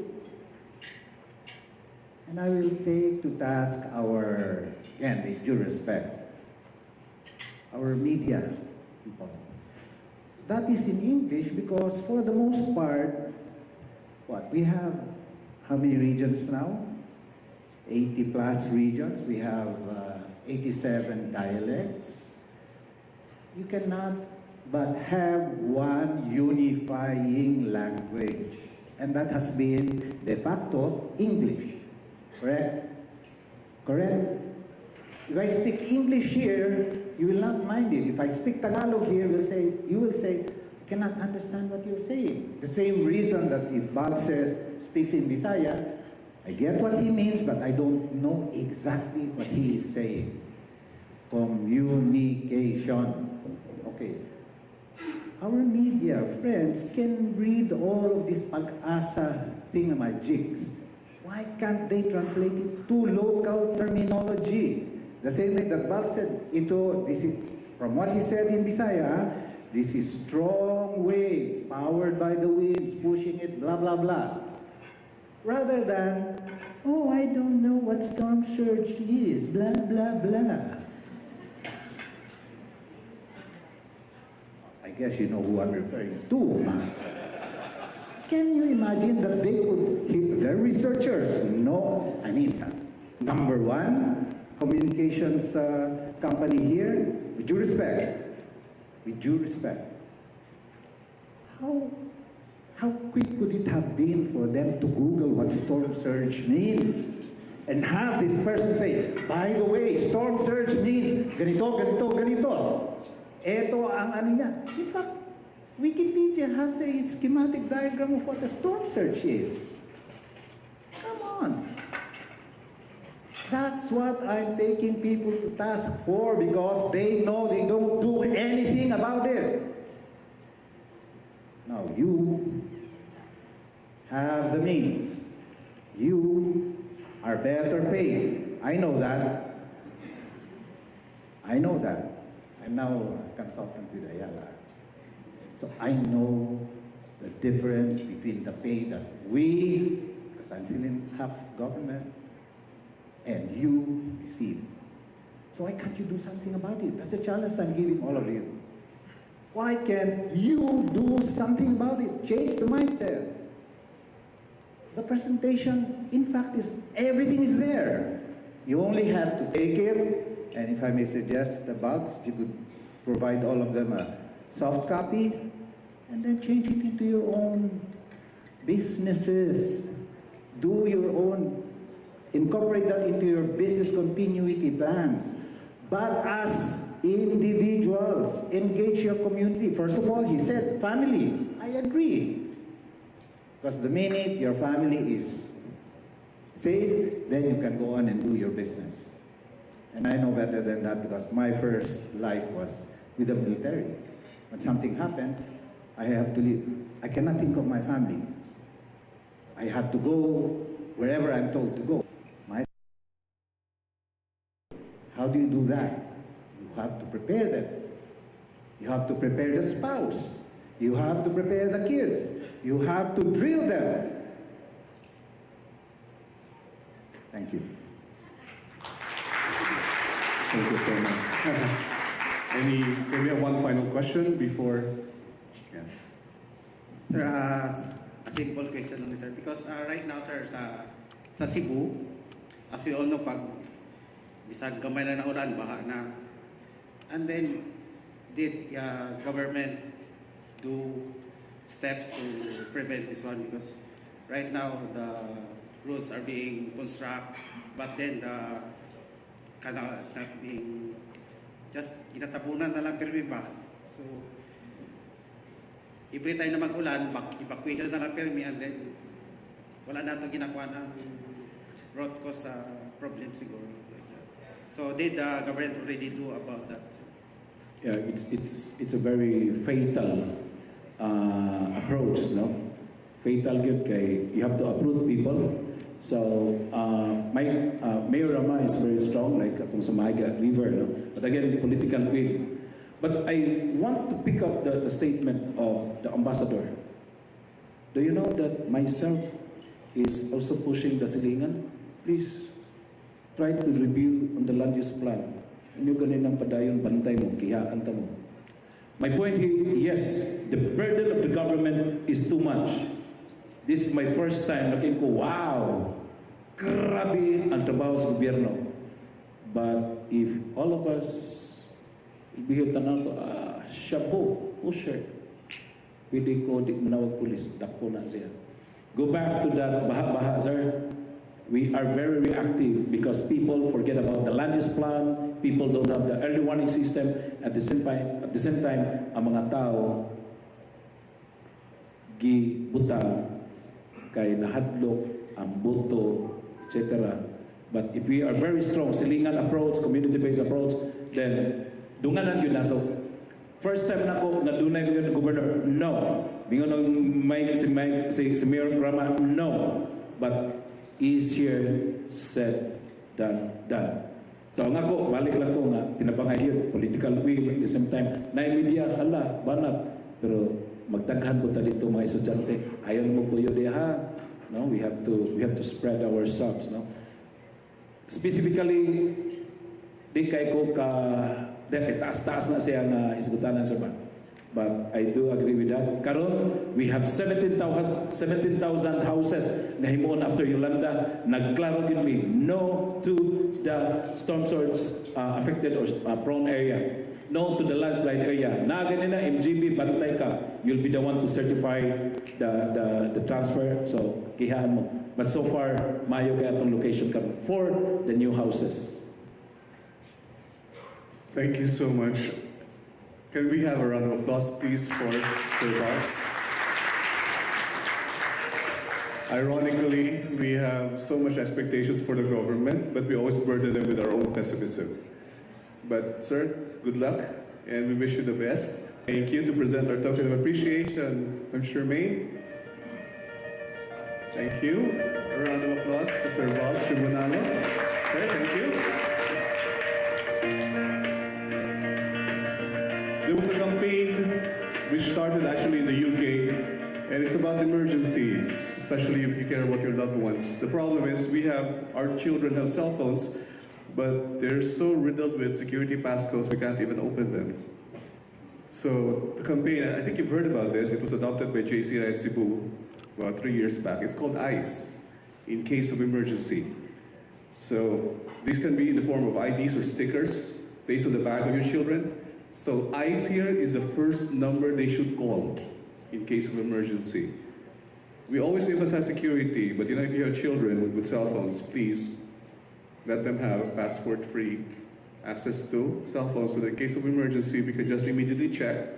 You don't have to look for mommy. Sometimes children that call their mother's mom. I know of a child who calls her father Hitler. That's the name of that appears on the cell phone. So it's best to put it on ICE. So in case of emergency, that's another tidbit for you when it comes to survival planning. As both of our speakers said, we start with ourselves. How are you? We will have lunch in a short while, and we'll probably have raffles, by the way. Yes, and we're giving away an overnight stay for 2 right here in the ballroom. our next speaker. We've talked aspect of readiness, aspect of being prepared. Our speaker is the president of G Exchange Incorporated, a wholly owned subsidiary of Go Telecom. GXI pioneered a revolutionary model in cardless and cashless mobile commerce service called GCash, which was launched in the Philippines in October 2004. Prior to working for GXI, he had 13 years of experience in product management and business development in various industries such as pharmaceutical, banking, remittance, and telecommunications. Ladies and gentlemen, please welcome the president of G Exchange Incorporated, Mr. Paulo Baltao.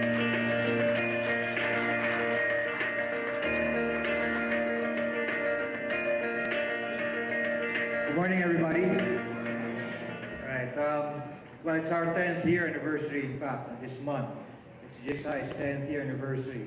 And we're so happy that, for the past 10 years, we've done so much in trying to get this mindset of going electronic for people. But let me go through what we have on for GCash with regards to the disasters.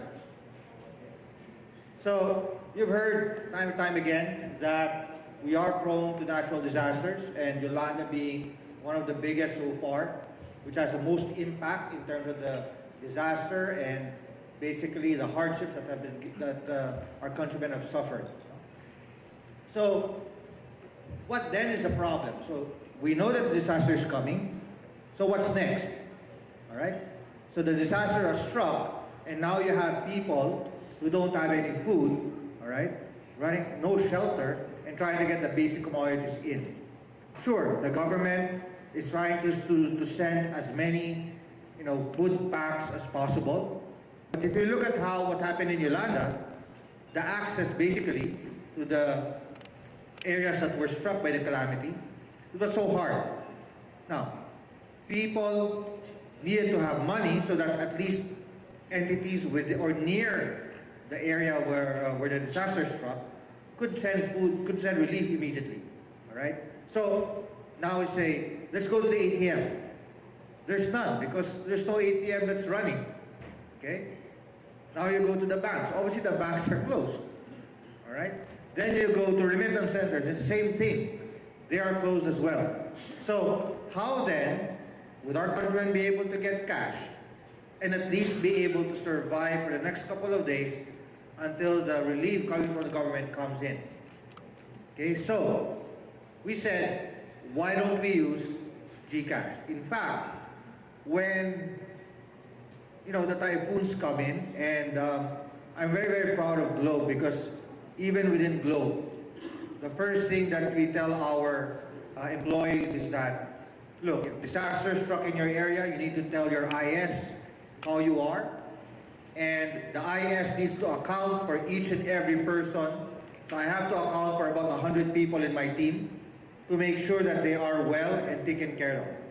If somebody needs help, we now radio to our central office and say, hey, my guy needs help, and then we send help over.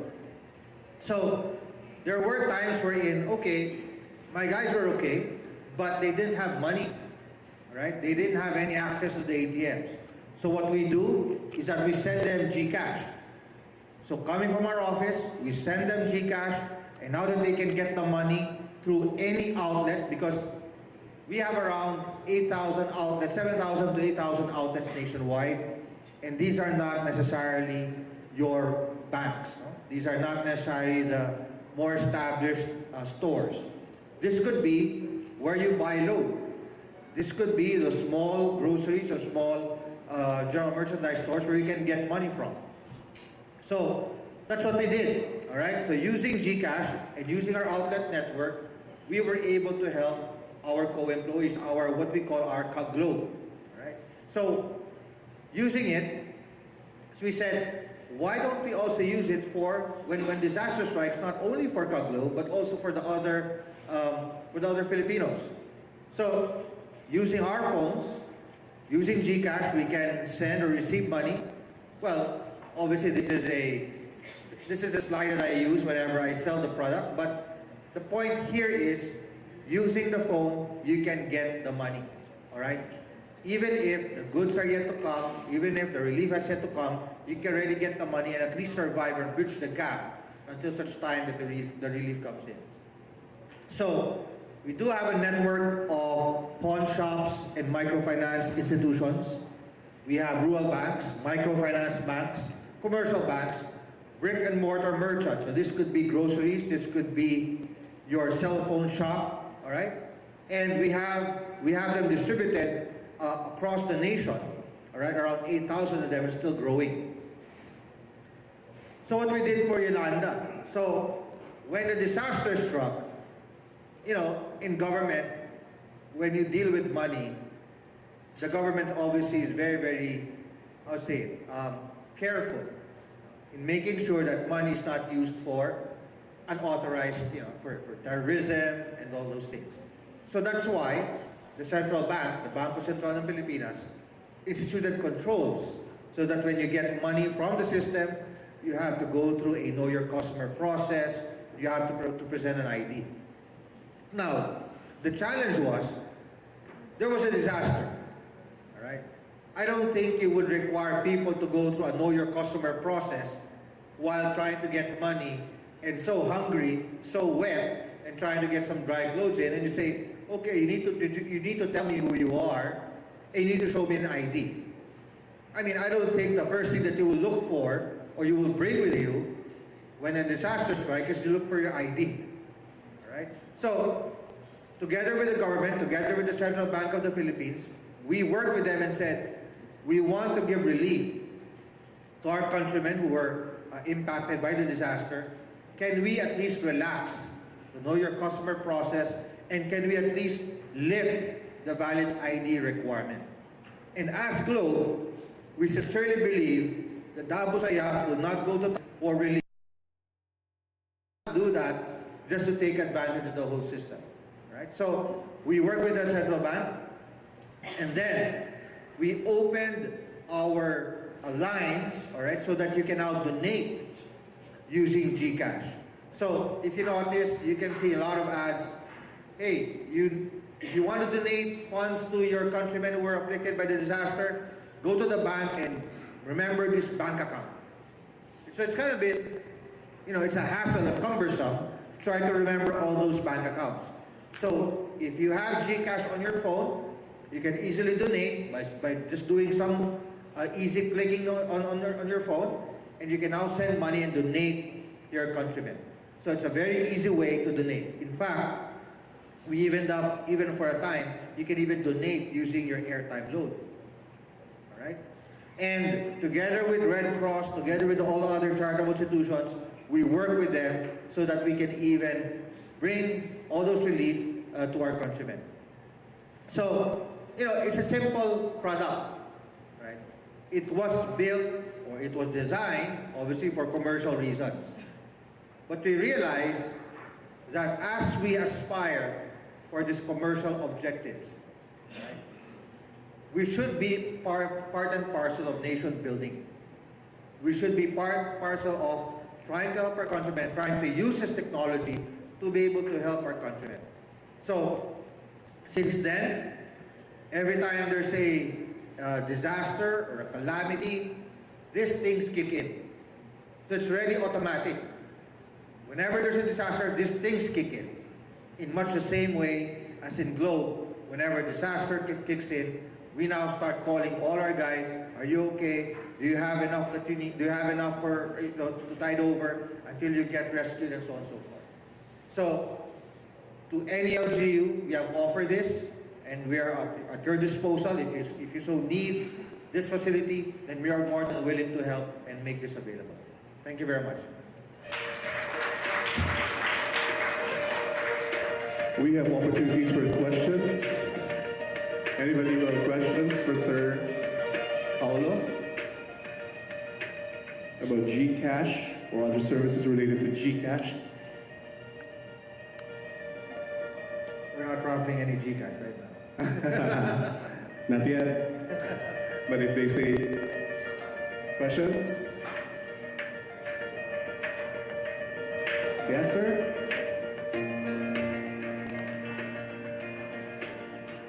Hi, good morning. Hello, good morning. Sir, does GXI is looking into a possibility of giving us something back in return for parking our cash sa GCash? Again, please, can you repeat? Giving us something because we are parking our cash sa GCash without any interest. Oh, okay. So are you looking into probably in the future? Yes.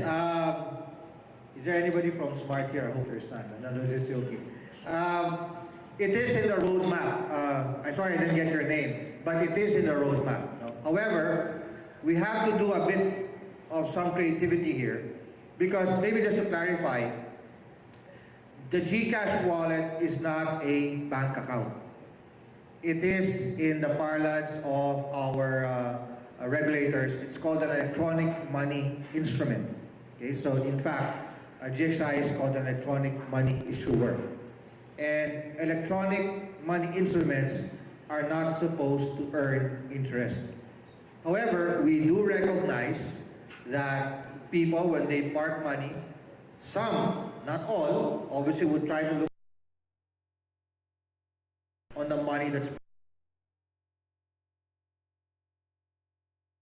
to try to see if there is a way that we can provide some sort of, I don't know, reward, rebate, or what have you, so that we can at least give back to our subscribers. So it is in the process. We are working with the regulators, and hopefully we can strike an agreement with the regulators so that at least we can give such thing.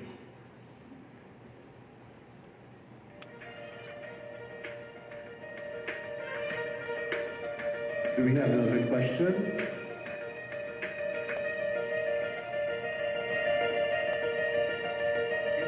Okay. All right, in any case, if you have any questions about GCash, you can always go to our friends from Globe Business, and they'll be more than willing to answer you on your questions. Thank you. Yes, and during lunch, sir, we can probably just approach you and ask questions. Thank you so much. Still to come this afternoon, a very critical question, especially for our IT administrators who are here. How far will technology serve you in times of crisis?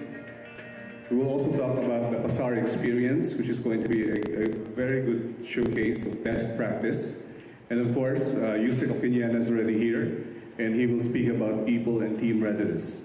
So I hope you stay around this afternoon. We aim to end the session at 3 p.m., and we will have tokens for everyone this afternoon at 3, aside of course from our usual raffles. It's going to be a great learning experience, but let us be ready for my personal favorite. So, let's enjoy our lunch, and we'll get back at exactly 1 for more of this Business Continuity program. Thank you.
Keep drinking coffee, stare me down across the table while I look outside. So many things that's it.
bridge.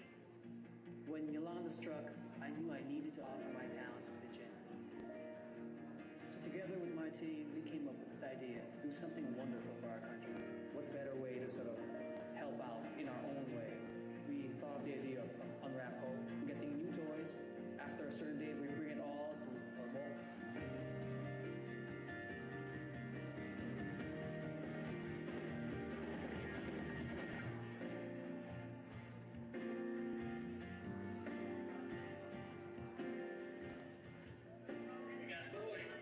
I was excited, but I don't really know what to expect. I just saw one whole area, one whole cargo area full of toys, boxes and boxes of toys. So I am playing Santa Claus. That's what's happening here.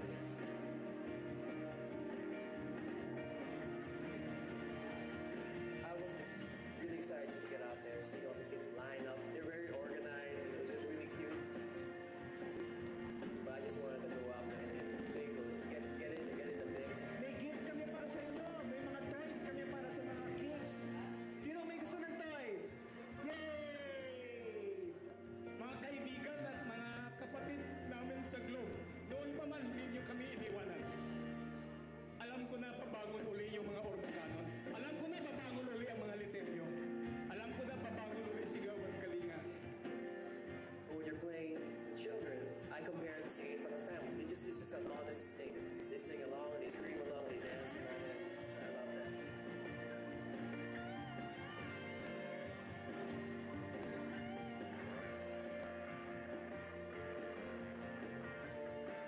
That morning will become the 21st. That's probably the same feeling we'll get on your kids, 25th morning, Christmas Day. So we're bringing them an early Christmas gift. It goes both ways. That's what the season's all about. It's about giving back at this point, diba? And what more can I ask for when I do that? When you're supposed to create something different or something special, then you're supposed to just let go, right? You just let go and let it happen. And wherever it takes you, it's not about you anymore. It's something else that's what inhabits you. You're able to create something bigger and better and special.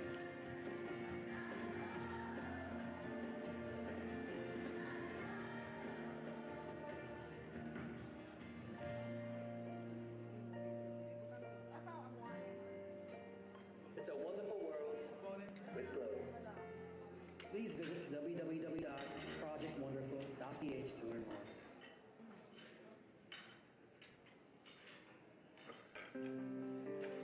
During and after what happened sa Yolanda, seeing everybody helping each other, that's what really made sense to me. Since I'm a fashion stylist, I would always want what looks good together and finding the pieces that would look great together. I think for us as Filipinos to get up and mobilize to help other kababayans in need, that's natural to us. But for us in this case, to never give up and never get tired. Whatever your job is, it doesn't matter. During that time, we just all went there, helped each other, and moved the work.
it's an eye-opening thing. Through activities like this, it just goes to show how much commitment Globe has to this effort. See it for yourselves and participate, spend a few days here and help build some homes. Globe's Project Wonderful is all about creating a wonderful world for our consumers, our businesses, as well as the nation. It's a sort of we the Globes putting together all of the building blocks we've built over the last 4 years. Remember, the wonderful world includes the nation. And so we also want to make sure that people who are underprivileged, people who have been devastated by the typhoons, also somehow in their own way live a wonderful life. I think everybody can help. By tweeting, social media, and using your voice. Walang iwanan in the sense that we're here when we start laying out the bricks, when we start making the pictures, filtering the set, when we paint the house. But also, more than that, it's restoring the dignity of the people that have lost so much. This whole experience reminds us that nation building can be as simple and meaningful as lives rebuilding. And when we do things that exceed what is expected of us, we create wonderful. And yes, that's wonderful.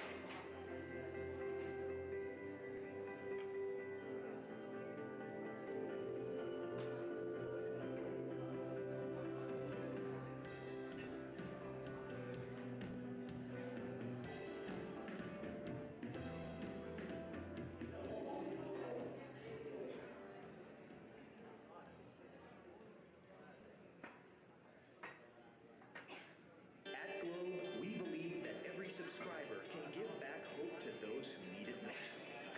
On November 8, 2013, Typhoon Yolanda devastated eastern Visayas. In the wake of the disaster, many subscribers and partners took part in Bangon Pinoy, Globe's response to nation building. For that important call or text to let their loved ones know they are safe, Globe immediately reconnected the people of Samar and Leyte to the rest of the country. The products and services of Globe became instruments to bridge families and friends from the Visayas to the rest of the Philippines and the world. As need for aid grew, Globe, together with its employees, subscribers, partners, and volunteers, went through all possible means to reach out to those in need. But this does not end at relief. With the help pouring out of the generosity of our subscribers, the Bangon Pinoy Camp was established in Kiwan Leyte as a testimony to the long-standing program Globe established to rebuild the provinces affected by Typhoon Yolanda. Through the downpour of love from our loyal customers, Globe is also committed to help the people of Eastern Visayas get back on their feet and stay connected to their loved ones. To our loyal customers and subscribers, we send our heartfelt thank you for your kindness and generosity. You have changed the fate of thousands of our fellow countrymen by helping us raise pledges and donations worth over 50 million pesos to uplift the unwavering Filipino spirit. Now your continued volunteerism can help recovery efforts in Eastern Visayas. By sharing your time, treasure, and talent, you can help build and repair homes, send kids back to school, and allow communications technology to bring a brighter future to these communities. In doing your part, you can help our brothers and sisters rise again. Thank you for helping us create a wonderful Philippines. Okay, so just an announcement, courtesy of Sunstar online. If you want your friends or your colleagues, they can check the hashtag Globe Business Forum. So they can actually follow the event online. So hashtag Globe Business Forum if you want your colleagues, your friends to track and tune in live to the event. And I also have with me a very fashionable bag. So, and this is by Halo. And it has something inside. It's a foam, but you'll never know. It may turn into something else. But each one of you will receive this at 3 p.m. So you have to be here. And we've already placed tracking device in each bag to make sure that you're around. So get this one, it's so fashionable. It's one of my favorites. And the best part about my job is once they give it to me, I won't give it back.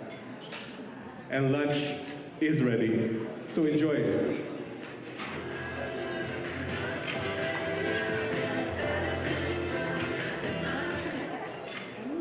End-of-life or discarded electronic device that can harm the environment. And in today's digital age, it's becoming a huge concern.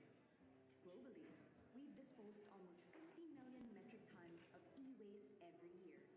That's more than 2 million truck containers. And 80% will end up in landfills and release toxins into the air. This is why we need to recycle, so we can save our Earth and make a difference. This is why Globe is starting Project One Phone. One phone from every one person now becomes one good deed. Because by donating one old phone for recycling, not only are we reducing e-waste, but we are also helping build new schools for the children of Aklan. Here's how. Donate one old or non-working mobile phone, MP3 player, charger, or tablet, and drop these off at participating Globe stores. Globe will send these donations to Tess